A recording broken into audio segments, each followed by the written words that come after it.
Briahna, what's on your radar? Well, Robbie, it might surprise you to learn that I don't care that much about the Clarence Thomas Pro-Publica story that has captured the attention of liberal politicos this past week. Now, Thomas ruffled feathers after failing to disclose 2 decades of luxury travel funded by a billionaire conservative mega-donor and real estate mogul, Harlan Crow. The story is chock full of salacious details like private jets to Indonesia, $500,000 yacht trips, matching custom polo shirts, and a bronze statue of Thomas's 8th grade teacher, all paid for by Harlan Crow. But how much does it really matter? AOC, who once worried that she might waste political capital if she forced the vote on Medicare for All, is now willing to force the vote on a Supreme Court justice impeachment, which, due to the composition of the House, won't advance anything at all. Other liberals spent the weekend arguing over whether the billionaire vacation patron's possession of Nazi memorabilia, including an autographed copy of Mein Kampf, is a reflection of fascist beliefs. It obviously isn't necessarily so, but ultimately, who cares? See, Clarence Thomas doesn't need proximity to a conservative billionaire to guide his ideology, whether he's a Nazi or not. Despite vaguely racist insinuations that Thomas isn't smart enough to write his own opinions, participate in oral argument, or apparently set his own jurisprudential agenda, I'm of the view that while Thomas's failure to disclose billionaire-funded vacations was a violation of ethics law, it probably did very little to affect his rulings. A number of elite conservative commentators share this view. Ilya Shapiro, a senior fellow at the right-wing think tank Manhattan Institute, tweeted, "Unless Harlan Crow has some business before the court, the Pro-Publica report about Justice Thomas is a big, breathless nothing burger."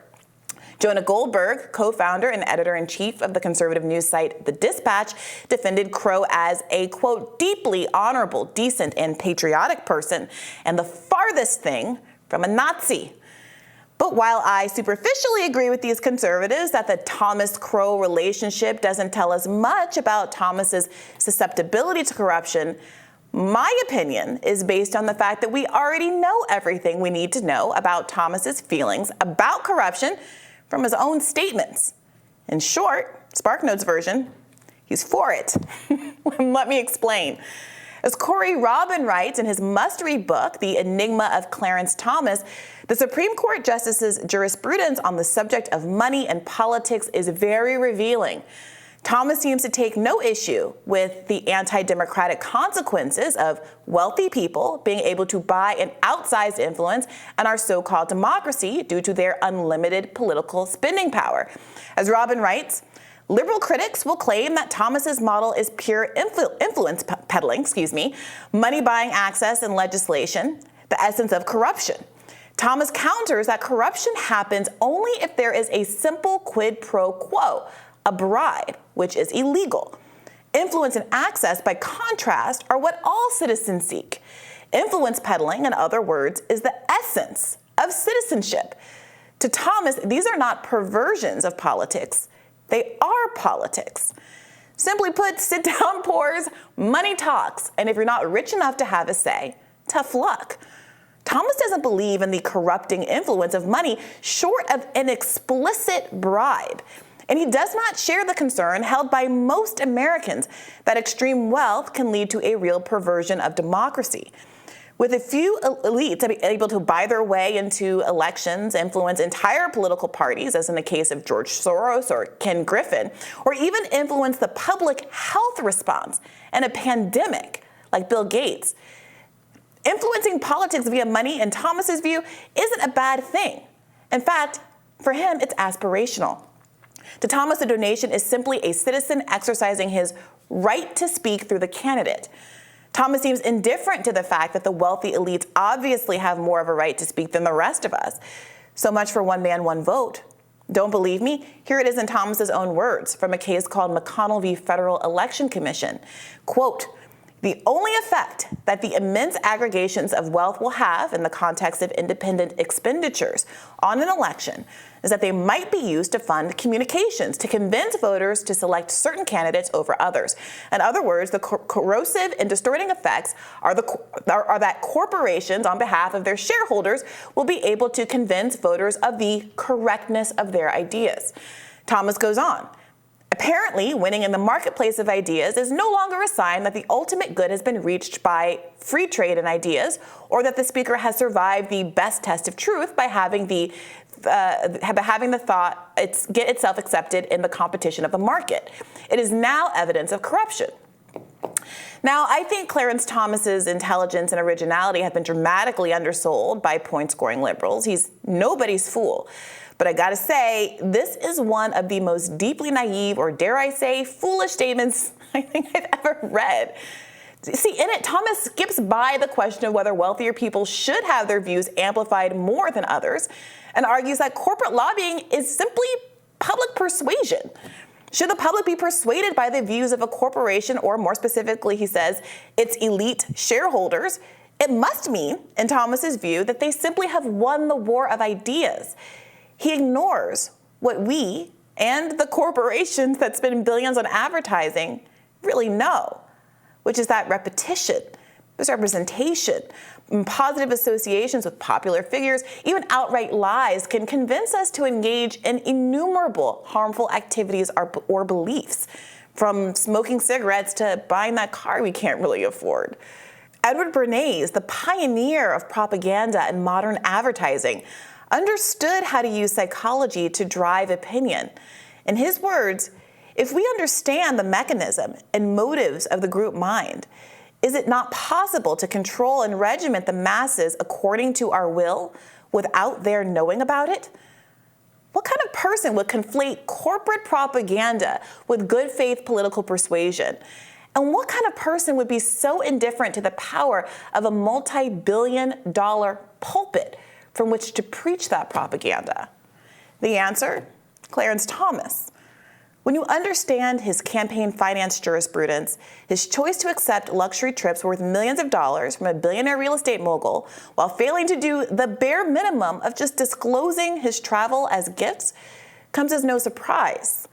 Now, I'm somewhat nonplussed by the Pro-Publica story because Thomas has always been transparently indifferent to what most people think of as corruption. In fact, in his jurisprudence, he has worked to protect moneyed interests' influence on the political process by conflating money with our most fundamental right, speech. As Robin writes, rights claims are designed to make it difficult for the government to interfere on our lives. By turning economic activity into a fundamental right of speech, Thomas flips the script, allowing the rich to take over the government. Robin explains that a recent study shows how businesses are increasingly the most important beneficiary of the court's First Amendment rules. Whereas businesses used to win First Amendment cases at a much lower rate than individuals, they now win those cases at roughly the same rate as individuals do.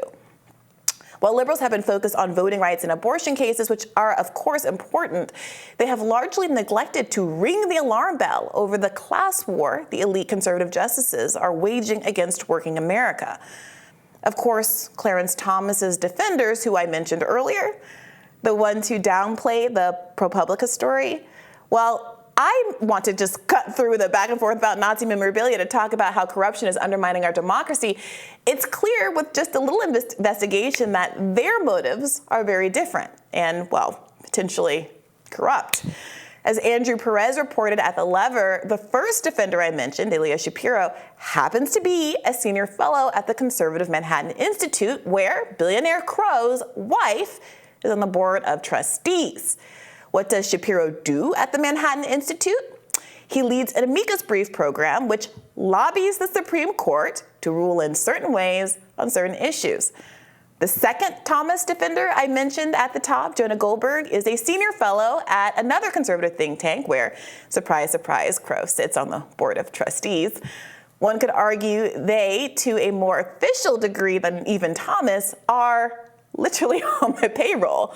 And if you don't think their professional position affects their opinions, or that Thomas's decisions are influenced by his close relationship with a billionaire who gives him millions of dollars in free travel trips, do you think there are many billionaires funding fancy institutes with a goal of lobbying for you to have, say, more protections on the job, higher wages, student debt cancellation, medical debt cancellation, or lower health insurance premiums? Is it possible that the very existence of the Manhattan Institute is proof of the concept that money talks? Are you moved at all by the fact that Democratic House Minority Leader Hakeem Jeffries was a guest at Harlan Crow's office complex just a few weeks ago, where Harlan apparently gave him a very warm introduction? Do you get it yet that this is all one big bipartisan rich man's club, and you are not in it? Yeah, so Robbie, I think the story completely missed the point in the way that it's been handled and covered. What Justice Thomas did was not illegal. The violation at most was that he failed to disclose. Even if he disclosed, there was nothing actually keeping him from doing these things. It was all optics. Okay, it's bad optics, but what does it really mean about our system? Well, we didn't need this trip. We didn't need any of this to know that Justice Thomas is someone who's been very clear about wanting to conflate the idea of money and speech, and who has said that all money in politics is basically A-okay, as long as I didn't literally say, I'm giving you this money on the condition that you do X, Y, and Z thing, which we all know is not how the world works. Look, I frankly take a similar view. Money is on some level speech. Obviously, it is unfair that some people have more access to that than others, but like no one would you complain? Like the New York Times makes endorsement of candidates. It has newspapers that go out to millions of influential people. It can have sway over who is the nominee in the Democratic Party. I don't have a newspaper. I can't do that. Should there be some? Could there be some restriction to make the New York Times' ability to influence the dialogue the same as my own? Obviously, that would violate the First Amendment. This is kind of like that, is what the Supreme Court has said. The influence cannot be made equal. What we can do, we can constrain what the government does and make it less profitable for people to spend their money trying to elect political figures. You know, agriculture wants to spend millions of dollars on lobbying in order to get, the domestic sugar industry supported with subsidies or something. I would just kill those subsidies. Oh, there you go. They don't have as much reason to spend money. I would kill subsidies to electric car makers and all sorts of things like that. I would murder all subsidies, and then there would be less reason to spend money in politics. There's more money in politics over time because the stakes are higher, because the central federal government doles out more benefits to people That's not why there's more money in politics over time. There's more money in politics over time because our contemporary politicians have worked to undermine the system set up by the Founding Fathers, who are explicitly concerned about the anti-democratic effects of the corporation, who specifically set time limits on corporations and funding limits on the amount of money corporations could fundraise, because they understood that if people were able to amass a certain amount of wealth, that all of their efforts to create something in the way of democracy, where there was a relationship between the power of an individual's vote and their influence in the election, would be completely undermined. Your point about newspapers, I take it. The problem, the potential negative influence of the media is that it has been so aggregated under such a small, discrete number of owners who are themselves billionaires who have bought up these institutions for exactly that same reason, is a real problem with respect to influence peddling and the ability of us to have a genuinely free press whose ideas really do reflect the broader populace. That is an issue. But that is a very different thing, I would argue, one that needs to be addressed, but a very different thing from intentionally undermining the limits on campaign contributions from individuals, which we all know have a direct relationship to individual candidates being able to be successful in the political arena. So if you truly believe that money is speech, this is the slippery slope that we're going down. Any labor protection that you might be interested in, which maybe you're not interested in, but most of the people watching who, work jobs are interested in, your ability to have some recourse when you're fired, your ability to get a living wage, your ability to actually unionize and use the leverage of your work, use the leverage of your workplace to actually push back against the moneyed interest of your employer. if money is speech, then it is also true that the I'm sorry, I lost my train of thought. Well, I didn't mean to interrupt you, but those groups spend tons of money on lobbying. Public employees unions are one of the major funding constituencies of the Democratic Party. Of course they do, and there are also limits on how much you can. Transparency with independent expenditures is what people want. They want to have limits on individual campaign donations. They just want there to be some visibility with who is actually controlling these kinds of elections. And if you're in a position where you say all money is speech, then it is also true that the people who are using money in coercive anti-labor contexts are using that money as speech. It becomes, you're saying that money is as empowered as any but fundamental right. So if you don't have money, what does it mean if your basic Bill of Rights level of rights are conflated with the power of the dollar? That's exactly the opposite of the kind of institution that America was supposed to be upon its founding. I think in reality, it's very hard to solve the issue that you're laying out here. I'm not saying it's not an issue. The influence is not fair all the way around. But the insiders and the wealthy are actually, even if you make the rules very stringent, are very good at figuring out how to technically game them and still. I mean, the result of McCain-Feingold was to set up the PAC system, right? Came as a result of that. There's then a new system in place where it's even more entrenched by the powerful people to find out how to spend money, et cetera. You're right. Which is why we're talking about this. Right. So I'm saying instead of, I'm saying ultimately, don't worry about that so much, and just the thing they're trying to get the government to do, let's have that influence and power be less. Wait a minute, Robbie. Maybe we don't give the government the power to unilaterally destroy Twitter. There's no government here. This isn't the government. That's the thing they're trying to achieve by the lobbying. Robbie, this is literally, you just described a horrible problem that most Americans agree is a problem. This is literally definitionally corruption. It's definitionally corporate corruption. You're saying it's tough to solve it, that the government has done a poor job resolving it. They haven't tried. They've actually been working overtime to undo a lot of the protections that we've had. And the Supreme Court has been at the core of that.